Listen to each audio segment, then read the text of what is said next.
요한복음 15장에서 예수님이 포도나무와 또 가지의 비유를 말씀하면서 제자들이 예수님께 속하고 예수님께 붙어 있어야만 풍성한 열매를 맺게 된다. 주님과 함께 하는 것이 그들에게 반드시 이루어져야 되는 너무나도 중요한 것이다. 이 사실을 강조해서 말씀하셨습니다. 그런데 오늘 본문에서는 조금 다른 분위기로 넘어갑니다. 이것은 주님이 그들을 떠나가시고 그리고 세상 가운데 남게 된 이 제자들이 앞으로 겪게 될 박해에 관한 이야기입니다. 세상으로부터 핍박받고 믿음 때문에 그들이 고생을 하는 일들이 생기게 될 것인데, 하지만 그 박해가 오히려 그들의 믿음이 올바르다는 증거가 된다. 이 사실을 말씀하시고, 그래서 이것을 깨닫는 믿음을 가지고 살아갈 것을 교훈해 주고 계십니다. 여러분, 세상을 살면서 우리가 예수님을 믿는 것 때문에 세상 사람 앞에서 손해를 보는 것 같을 때가 있고, 나만 참는 것 같은 불편한 마음을 감수할 때도 성도에게 있습니다. 그래서 우리가 믿음을 가지고 살면서 왜 나만 이렇게 힘들어야 되나 그렇게 생각할 때가 있지만, 그러나 우리가 예수님의 사람이다, 그리스도인이다, 이 사실을 기억한다면 그 또한 기쁘게 감당할 수 있는 은혜를 하나님께서 주십니다. 우리는 세상 속에 살아가는 그러나 그리스도의 사람, 그리스도인입니다. 그래서 오늘 말씀 제목처럼 세상 속에 사는 그리스도인으로서 우리가 어떤 마음을 가지고 어떻게 살아가야 하는가, 오늘 주님의 말씀을 통해서 함께 살펴보겠습니다. 자, 첫 번째는 세상의 미움을 받을 때 기뻐해야 한다는 겁니다. 한번 읽어봅시다. 세상의 미움을 기뻐하자. 18절 말씀입니다. 세상이 너희를 미워하면 너희보다 먼저 나를 미워한 줄을 알라. 자, 예수님은 세상이 만약에 제자들 너희를 미워한다면 예수님을 미워하는 것이다. 이것을 너희가 먼저 알아야 된다. 그들이 나를 미워하고 나를 미워하기 때문에 너희를 미워하는 것이다. 이렇게 말씀을 합니다. 그리고 19절에서 말씀하시는 것을 보면 너희가 세상에 속하였으면 세상이 자기의 것을 사랑할 것이나 너희는 세상에 속한 자가 아니요 도리어 내가 너희를 세상에서 택하였기 때문에 세상이 너희를 미워하느니라. 자, 제자들이 세상으로부터 미움을 받게 된다면 그 미움을 받는 이유가 다른 것이 아니고 너희가 세상에 속하지 않았기 때문에, 그래서 세상이 너희를 미워하는 거다. 이것은 제자들에게는 좋은 것입니다. 만약에 세상이 제자들을 사랑한다, 그래서 세상이 제자들과 함께 있기를 좋아하고 그들이 하는 말, 그들이 하는 행동 모든 것을 다 기뻐한다면 제자들은 지금 잘못 살고 있는 겁니다. 성도들도 마찬가지입니다. 세상이 우리의 모든 것을 다 기뻐한다면 우리는 뭔가 지금 잘못하고 있는 겁니다. 오히려 세상이 우리를 받아들이지 못하고 세상이 우리를 거부하고 미워하는 반응들이 함께 있는 것이 올바로 믿는 성도에게는 바람직한 반응이 된다는 겁니다. 물론 여러분, 그것이 내가 말을 막 함부로 하고 행동을 마음대로 하고 사람들 앞에서 미움받을 만한 막 그런 일들을 해가지고 미움받는, 이걸 말하는 게 아닙니다. 이거 여러분 이해하시죠? 그런 게 아니고 우리가 하나님의 말씀을 따라서 믿음의 바른 본을 배워가면서 성도의 선한 역사들을 감당하며 살아가는데도 불구하고 세상이 우리를 미워할 때, 이것을 말하는 겁니다. 내가 잘못해서 미움받는 건 그건 내 탓입니다. 그건 말고 내가 하나님의 말씀대로 바르게 함에도 불구하고 세상이 나를 미워한다, 핍박한다, 이럴 때 그것을 기뻐하라고 말씀하는 겁니다. 왜 세상이 미워합니까? 오늘 말씀 가운데 예수님이 얘기하신 것처럼 우리는 세상에 속한 자가 아니기 때문입니다. 예수님이 이렇게 말씀하시죠. 내가 너희를 세상에서 택하였기 때문에 세상이 너희를 미워한다. 너희는 세상에 속하지 않았고 원래 세상에 있던 존재였지만 그 세상에서 내가 너희를 택하여 내어서 이제는 어디 있다는 겁니까? 이제는 주님께 속해 있다는 겁니다. 더 이상 세상에 속하지 않고 주님께 속했기 때문에 세상이 너희를 미워하는 거다. 그러면 여러분, 세상은 왜 주님을 그리고 또 주님께 속한 성도를 미워하겠습니까? 세상의 주인이 누굴까요? 하나님이시죠. 그러나 이 땅에 죄악이 가득한 이 땅에 세상을 통치하려고 하는 악한 존재가 있습니다. 누굴까요? 사탄, 마귀입니다. 그래서 이 세상을 지금 장악하고 있는 세력이 마귀이기 때문에 그 마귀가 이 세상 가운데에서 자기의 뜻대로 따라오지 않는 성도들을 볼 때 미워할 수밖에 없게 되는 겁니다. 사탄이 원하는 것은 우리가 하나님을 예배하지 못하게 하는 겁니다. 우리가 하나님을 믿지 못하게 만드는 겁니다. 우리가 하나님의 말씀 따라 살지 않게 만드는 게 사탄이 원하는 건데 지지율도 그 말을 안 들으니까 그러니까 미워하게 된다는 거죠. 그것을 지금 주님이 말씀하고 있습니다. 여러분, 하나님을 대적하는 원수 사탄이 지금 이 세상을 장악하고 있기 때문에 세상에 속하지 않은 성도를 미워한다. 만약에 우리가 세상에 속해 살아간다면 어떻게 되겠습니까? 우리는 사탄에게 굴복하고 사는 사람이 되는 것이고 우리의 죄와 욕심을 따라 살아가는 것밖에 없는 그런 비참한 존재가 되는 겁니다. 그렇지 않기 때문에 세상이 미워하는 것입니다. 그리고 주님께서 우리에게 이처럼 말씀하신 것을 여러분 마음에 늘 기억하며 세상이 만약에 나를 미워한다. 내가 믿음을 따라서 바르게 살아가는데도 불구하고 나를 좀 불편하게 생각하고 나와 함께 있는 것을 좀 싫어하는 것 같고 내가 말씀에 대해서 이야기하고 이런 것들을 안 들으려고 하고 여러분 그렇다면 거기에 대해서 그것 때문에 실망하지 마십시오. 오히려 내가 하나님을 믿는 바른 믿음 안에 지금 서 있구나. 우리 자신을 확인하는 마음을 여러분 가지시고 하나님께서 이러한 나의 믿음을 보시고 나를 위로하시고 오히려 이 믿음을 기뻐하신다. 그 마음을 가지고 세상에게 미움받을 때 기뻐할 수 있는 성도가 되시기를 바랍니다. 세상이 좋아하는 삶을 살아가는 것이 아니라 왠지 세상과는 어울리지 않는 부분이 우리에게 분명히 있어서 그들이 나를 불편하게 생각하더라도 내가 믿음 가운데에 주님께 속한 자로 살아가는 이것을 여러분 기억하시고 언제나 주님 안에서 더욱 주님을 의지하며 믿음의 힘을 얻어 살아가는 성도가 되시기를 간절히 축원합니다. 두 번째로 세상 속의 그리스도인은 죄를 비추는 거울이 되어야 합니다. 한번 읽어봅시다. 죄를 비추는 거울이 되자. 자, 22절 말씀입니다. 내가 와서 그들에게 말하지 아니하였더라면 죄가 없었으려니와 지금은 그 죄를 핑계할 수 없느니라. 예수님이 하시는 말씀인데 내가 와서 그들에게 말하지 아니하였더라면 예수님은 원래 하늘에 계신 분이셨죠. 그런데 하늘 보좌를 버리고 이 땅 가운데에 오셨습니다. 예수님이 세상에 오시기 전에는 세상이 예수님을 알지 못했습니다. 그래서 사람들이 예수님을 믿지 않는 것이 그때까지만 해도 그것이 크게 문제가 되지 않을 수 있었습니다. 지금 예수님의 말씀은 그런 겁니다. 그러나 예수님은 세상에 오셨습니다. 오셨고 오셔서 그들에게 다 말씀해 주셨습니다. 그래서 이미 오시고 다 말씀해 주셨기 때문에 이제는 상황이 달라졌다는 겁니다. 하나님이 세상을 구원하시는 유일한 길이 무엇입니까? 하나님이 보내신 구원자 예수님을 믿는 것입니다. 그런데 그 예수님이 세상에 오셨고 예수님께서 친히 그것을 다 세상 가운데 알리셨습니다. 그렇기 때문에 이제는 더 이상 자기 죄 때문에 심판을 받고 멸망을 당하게 되는 사람들이 예수님을 믿지 않아서 그렇게 되는 것을 두고서 핑계할 수 없다는 겁니다. 하나님이 이미 다 알려주셨는데 그럼에도 불구하고 너희가 믿지 않고 너희가 지금 거역하고 하나님을 마음 가운데 받아들이지 않으니 그러니 너희가 심판을 받을 수밖에 없게 되는 거다. 이 사실을 주님께서 말씀을 하고 있는 겁니다. 여러분 모든 사람에게 똑같이 적용되는 겁니다. 예수님을 믿는 사람에게는 하나님께서 죄로부터 구원하시는 은혜가 임하게 되고 그러나 예수님을 거부하고 믿지 않는 사람에게는 자기의 죄가 결국 심판과 멸망으로 끌고 가는 그런 삶이 될 수밖에 없는 것. 세상 모든 사람에게 똑같이 적용되는 겁니다. 주님이 이 땅에 오셔서 이 모든 사실을 알리신 지금 이제는 누구도 여기에 대해서 핑계할 수 없습니다.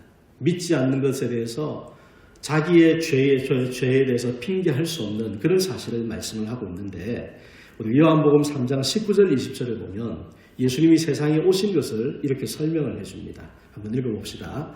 그 정죄는 이것이니 곧 빛이 세상에 왔으되 사람들이 자기 행위가 악함으로 빛보다 어둠을 더 사랑한 것이니라.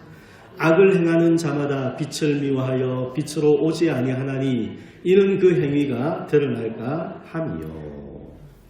자, 예수님을 가리켜서 예수님은 세상의 빛이시다, 그렇게 요한이 증거를 했습니다. 왜냐하면 세상은 어둠 그 자체고, 그래서 캄캄해서 아무것도 볼 수 없고 느낄 수 없는 그런 형태에 놓여 있는 세상이었는데, 그러한 세상에 빛으로 주님이 오셔서 이제는 우리의 처지가 보이게 만들어 주시는 겁니다. 자, 그랬을 때 여러분, 캄캄할 때는 내가 지금 옷에 뭐가 묻었는지 손이 더러운지 얼굴이 어떻는지 전혀 알 수가 없습니다. 하지만 환한 빛 가운데에 서게 되면 드디어 보게 되죠. 근데 그걸 볼 때 사람들의 반응이 나뉘는 겁니다. 어떤 사람은 자기의 추함을 부끄럽게 생각하고 그것을 씻으려고 하는 사람이 있고, 어떤 사람은 그것을 감추어서 안 보이려고 더 깊은 어둠으로 들어가는 사람이 있다는 겁니다. 이것이 죄 앞에서 사람이 보이는 두 가지 반응입니다. 세상에 주님께서 빛으로 오셨습니다. 그런데 그 빛 앞에서 회개하고 예수님을 믿음으로 깨끗하게 함을 받는 사람이 있고, 여전히 자기의 죄를 버리기 싫어해서 더 깊은 어둠으로 예수님에게서 어쨌든 더 멀리 그렇게 도망치면서 여전히 죄 가운데 살려고 하는 사람이 있다는 겁니다. 여러분, 왜 이런 반응이 나타나게 되었습니까? 빛이신 예수님이 그들 가운데 오셨기 때문에 이런 반응을 보이게 된 겁니다. 만약에 세상이 여전히 캄캄함 속에 놓여 있고 아무도 빛을 느낄 수 없는 그런 처지에 있다면 제가 설명드린 두 가지 반응은 일어나지 않을 겁니다. 그렇죠? 아무도 못 느끼기 때문에 그냥 다 이렇게 사는 거지 하고 살아도 아무 문제가 안 될 겁니다. 하지만 빛이신 예수님이 오셨기 때문에 다른 반응을 보이게 되었는데, 여기서 우리가 생각해야 될 것이 있습니다. 주님께서 세상에 빛으로 오셨던 것처럼 세상 속에 그리스도인은 우리 주님이 세상에게 그들의 죄를 비추어 주신 것처럼 세상의 죄를 비추어 줄 수 있는 거울이 되어야 한다는 겁니다. 사람들이 나를 보면서 자신의 죄를 깨닫게 해주는 그런 존재가 되어야 한다는 겁니다. 여러분, 거울은 나를 비추어 보는 용도로 쓰는 거죠. 여러분 집에 거울이 다 있으시잖아요. 그런데 만약에 그 거울에 시커먼 검정이 막 묻어 있다. 그러면 거울 앞에 섰을 때 볼 수 있습니까? 못 보죠. 못 봅니다.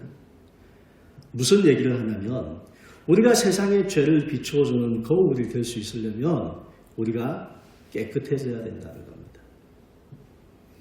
뭐 묻은 개가 뭐 묻은 거 보고 나무란다고 그런 말이 있잖아요.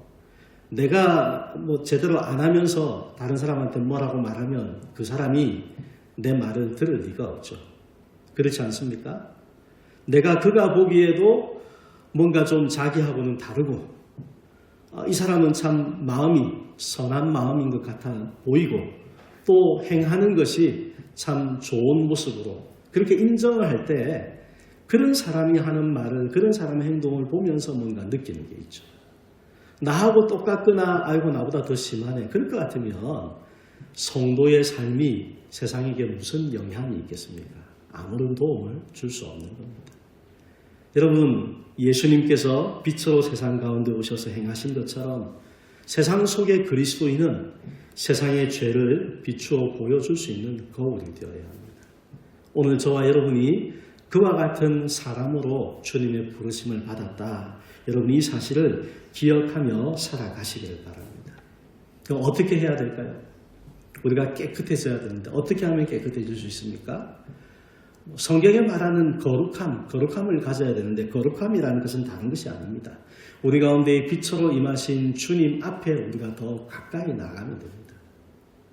앞서서 말씀드린 것처럼 빛 대신 주님 앞에서 피해서 숨는 사람이 있고 빛 앞에 나와서 깨끗하게 받는 사람이 있다고 했는데, 주님 앞에 더 가까이 가면서 깨끗함을 입어야 됩니다. 여러분, 주님 앞에 갈수록 그 빛 앞에서 우리 자신의 추함이 더욱더 적나라하게 드러나게 될 겁니다. 그러나 그럴 때 어떻게 합니까? 진정한 회개가 나오게 되고 고침받게 되고 깨끗해지게 되는 겁니다. 성도는 이러한 삶을 살아가야 하는 사람입니다. 세상은 우리가 믿음 생활하는 것이 어떻게 이루어지는지 잘 모를 수 있습니다. 그러나 여러분, 저와 여러분은 아는 것 아닙니까? 성경을 통해서 우리가 배워서 알고 있습니다. 이제 남은 것은 우리 자신의 결정에 달려 있습니다. 내가 빛이신 주님께로 더 가까이 나가는 삶을 살 건가? 아니면 여전히 적당히 그늘에 가려서 그렇게 내가 하고 싶은 걸 좀 더 하면서 그냥 내가 생각하는 이 정도 선에서만 살아갈 건가? 우리가 마음으로 정해야 됩니다. 주님이 바라시는 것은 분명합니다. 세상의 죄를 비추는 거울로 사는 것입니다. 여러분, 이 말씀을 기억하시고 나의 삶이 세상 가운데 하나님을 알지 못하는 세상 사람들에게 그들 자신의 죄를 비추어 줄 수 있는 거울과 같은 존재가 될 수 있기를 사모하는 성도가 되시고 또 그리 될 수 있도록 살아갈수록 더욱 주님께 가까이 나가며 주님을 닮아가는 그런 성도가 되시기를 간절히 축원합니다. 세 번째로 세상 속의 그리스도인은 성령님을 힘입어서 살아갈 수 있습니다. 한번 읽어봅시다. 성령님을 힘입어 살아가자. 자, 26절 말씀입니다. 내가 아버지께로부터 너희에게 보낼 보혜사 곧 아버지께로부터 나오시는 진리의 성령이 오실 때에 그가 나를 증언하실 것이요. 예수님이 제자들이 앞으로 세상에게 미움을 받게 될 것을 말씀하셨습니다. 그러면서 그것을 오히려 기뻐해라 말씀하시는데 우리에게 하시는 말씀이죠. 그런데 여러분, 그들에게 또 말씀하신 약속으로 하신 것이 무엇이냐면 보혜사를 보내시겠다는 겁니다. 성령님을 보내주시겠다는 겁니다. 이것은 세상 가운데에서 살면서 고난을 겪고 박해를 받으면서 힘들어할 제자들에게 도움을 주실 분이 오실 것이다. 이러한 약속의 말씀입니다. 여러분, 성령이 오셔서 무엇을 한다고 말씀합니까? 진리의 성령이 나를 증언하실 것이다. 그렇게 말씀합니다. 누구에게 증언하실까요? 믿는 자들에게 증언해 주시겠죠. 우리가 예수님을 믿지만 우리의 힘만 가지고 믿어지는 게 아니거든요. 성령께서 우리의 마음 가운데에 믿어지게 역사해 주시는 것이 함께함으로 우리가 주님을 믿게 되는 겁니다. 그리고 그 증거를 통해서 우리 안에 이 믿음이 더욱더 분명하게 되는 겁니다. 그래서 성령님을 힘입게 되는 거죠. 확신을 가지고 살게 만들어 주시는 겁니다. 제자들의 모습을 생각해 보면 그들에게 성령님이 함께 하셨을 때, 그러지 않았을 때 그 차이를 분명히 느낄 수가 있습니다. 예수님께서 십자가에 달려 돌아가시고 물론 부활하셨지만 그리고 제자들을 만나주기도 하셨지만 그러나 제자들은 여전히 세상에 대한 두려움이 있었습니다. 그래서 심지어는 집 밖으로 나가지 못하고 숨어있는 그런 모습들을 보이기도 했습니다. 사람들을 두려워했습니다. 그런데 오순절 성령 강림이 있고 나서 성령님이 그들 각 사람에게 임하신 다음에 놀라운 변화가 일어났습니다. 지금까지 사람들을 무서워하고 숨어 지내던 제자들이 담대하게 거리로 뛰어나갔습니다.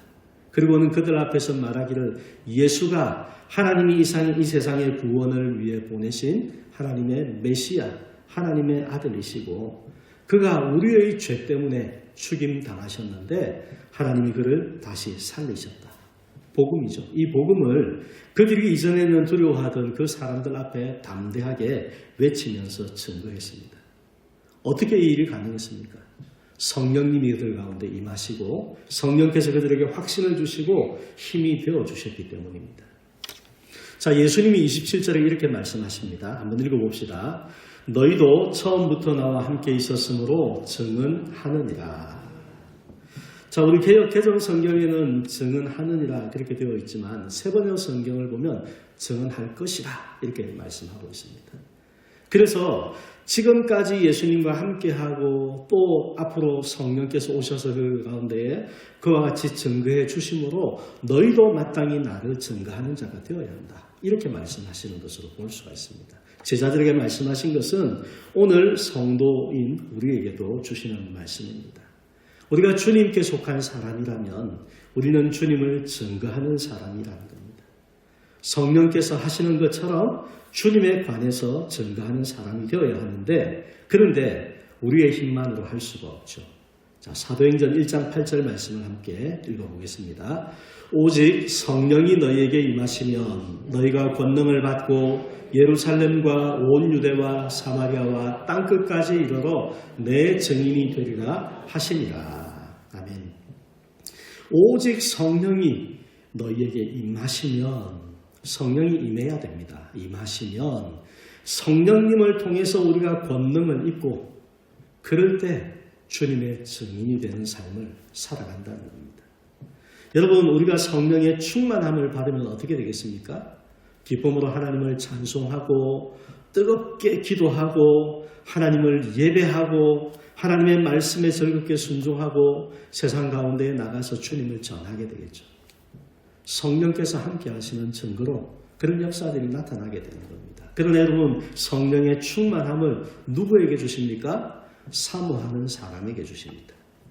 내가 성령의 충만함을 간절히 사모할 때 그에게 성령께서 역사하시고 그의 삶 가운데에 하나님의 그런 증거로 확신을 심어주시고 또 우리를 통해서 하나님의 역사를 감당할 수 있도록 만들어 주시는 겁니다. 우리에게 꼭 필요한 것, 주님과 함께하는 연합하는 것이라고 말씀을 드렸는데 성령의 충만함도 같은 거라고 보셔도 됩니다. 예수님이 내 안에 충만한 것, 성령께서 충만한 것 같은 거죠. 하나님이 내 안에 충만하신 겁니다. 그런데 그것을 사모하는 자에게 주시는 겁니다. 세상 속의 그리스도인으로 오늘 우리가 살아갑니다. 그런데 우리는 마땅히 주님을 증거하는 삶이 될 수 있어야 합니다. 그러기 위해서는 성령님의 능력을 힘입는 것이 필수입니다. 이것이 없이는 우리의 힘과 우리의 노력만 가지고 할 수 있는 것이 아닙니다. 사랑하는 성도 여러분, 성령의 충만함을 구하시되 날마다 그렇게 구하시기를 바랍니다. 여러분, 기도할 때마다 우리가 기도하는 여러 가지 제목들이 있지만 성령의 충만함은 빠뜨리지 말고 항상 기도하시기를 바랍니다. 내가 성령으로 충만하여질 때 우리의 삶의 주변을 바라보는 우리의 시선이 달라지고 사람을 대하는 우리의 마음이 달라지고 우리의 마음이 바뀌게 되고 그래서 하나님께서 우리에게 하라고 하시는 것을 따라서 순종하는 삶으로 역사하며 살아갈 수 있게 되는 겁니다. 지난주일 말씀을 떠올려 본다면 우리가 마땅히 믿음이 약한 자의 약점을 담당해야 된다 말씀을 드렸는데 여러분, 그게 내 힘으로 되는 것 아니잖아요. 내 마음이 그걸 용납하지 않을 때가 얼마나 많습니까? 내 힘 가지고 못하는 거거든요. 그래서 우리가 성령의 충만함을 구해야 되는 겁니다. 그리고 어떻게 해야 됩니까? 믿음이 약한 지체를 우리가 받아줘야죠. 받아주고 그 약점을 담당해주고, 담당한다는 것이 무엇이라고 했습니까? 참아주고 기다려주는 겁니다. 그 믿음이 자라갈 때까지. 그러기 위해서는 우리 안에 있는 감정을 조금 더 다스려 갈 수 있어야 됩니다. 그런데 성령께서 그렇게 도와주신다. 여러분, 이 사실을 꼭 기억하시기를 바랍니다. 세상 가운데에 살아가는 그리스도인으로서 오늘 우리에게 하나님께서 주님의 말씀을 통해 들려주신 우리가 이 땅 가운데에 어떤 존재로 무엇을 하며 살아가야 하는지 여러분 마음 가운데에 새기시고 우리와 함께 하시는 성령의 충만하심을 구하면서 주님께서 우리의 삶 가운데에 계신 것을 세상이 보며 알 수 있도록, 세상이 우리의 모습을 보며 그들의 잘못을 깨달을 수 있도록, 그리고 살아계신 우리의 구원자 되신 주님 앞으로 나오는 역사가 저와 여러분을 통해 일어날 수 있기를 우리 주님의 이름으로 간절히 축복합니다.